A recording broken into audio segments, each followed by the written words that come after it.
are 15 trade unions, registered trade unions, and several organizations are members.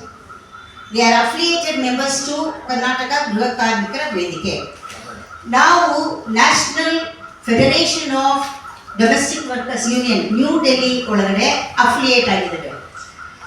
ನಾವು ತುಂಬ active ಆಗಿ ಈಗ ಕೆಲಸ ಮಾಡ್ತೀವಿ ಅಂತ ಹೇಳಿದ್ರೆ ನಾವು ಕರ್ನಾಟಕ ಗೃಹ ಕಾರ್ಮಿಕ ವೇದಿಕೆ 2011 ನಲ್ಲಿಂದ ಮಾಡ್ತಾ ಇದ್ವಿ. ಈಗ ನಾವು ಪಾರ್ಟಿಸಿಪೇಟ್ ಮಾಡಿದ್ದೀವಿ 2009, 10, 11 ಆಗಿಂದ ನಾವು ಮಾಡ್ತಾ ಬರ್ತಾ ಇದ್ವಿ. ಈಗ ನಾವು ಏನು ಹೇಳ್ತಾ ಇದ್ವಿ ಅಂದರೆ ಆಗಂದ್ರೆ my organization sir called Karnataka Griha Karmikara Vedike, the first union was registered. Then from then onwards we are asking for a special legislation for domestic workers, because we believe trade wise ಕಾನೂನುಗಳು construction workers union ಕಾನೂನು ಮಾಡಿದ್ದಾರೆ. Like that we wanted a protective legislation for domestic workers that will look into all aspects very soon. By they say that by March 6th I have seen to that most of the important aspect clauses will be included. It's all there. My friends will be speaking. ಕಷ್ಟಗಳಿದೆ ಮನೆ ಕೆಲಸದವರಿಗೆ. ಸುಮಾರು 25-30 ವರ್ಷದಿಂದ ನಾವು ಹೋರಾಟಗಳನ್ನ ಮಾಡ್ತಾ ಇದ್ದೀವಿ. ನಮಗೆ ಯಾವುದೇ ರೀತಿ ಕಾನೂನು ಇಲ್ಲ, ನಾವು ಯಾವುದೇ ರೀತಿ ಭದ್ರತೆಗಳು ಇರಲಿಲ್ಲ, ಯಾವುದೇ ರೀತಿ ಹಕ್ಕುಗಳನ್ನು ನಮಗೆ ಕೊಟ್ಟಿರಲಿಲ್ಲ.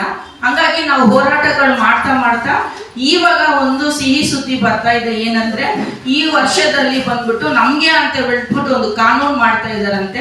ಆ ಕಾನೂನು ನಾವೇನು ಹೇಳ್ತೀವಿ ಅಂದ್ರೆ ನಮ್ಗೆ ಅಂತ ಕಾನೂನು ಆದಾಗ ನಮ್ಗೆ ಅದರಲ್ಲಿ ಭದ್ರತೆ ಇರಬೇಕು, ಸೇಫ್ಟಿ ಇರಬೇಕು. ನಮ್ಗೆ ತುಂಬಾ ತೊಂದರೆಗಳಾಗುತ್ತಾ ಇದೆಯಲ್ಲ, ಆ ಎಲ್ಲ ತೊಂದರೆಗಳಿಗೆ ಅನುಭವವಾಗಿ ನಮ್ಗೆ ಒಂದು ತೊಂದರೆಗಳಿದೆ. ಕಾನೂನು ಬಂದ್ರೆ ನಮ್ ಎಲ್ಲ ಮಕ್ಕಳಿಗೆ ಕಾನೂನು ಸ್ಟ್ರಾಂಗ್ ಆಗಿ ಬರಬೇಕು ಅನ್ನೋದೇ ಮೇನ್ ಉದ್ದೇಶ.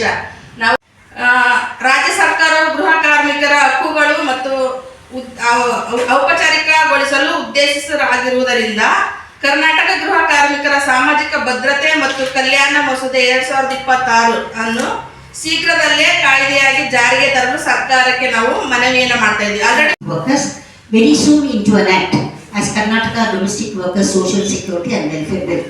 The Minister, Mr. Santosh Raj, said by March 6th the bill would be into the state assembly and it will be passed.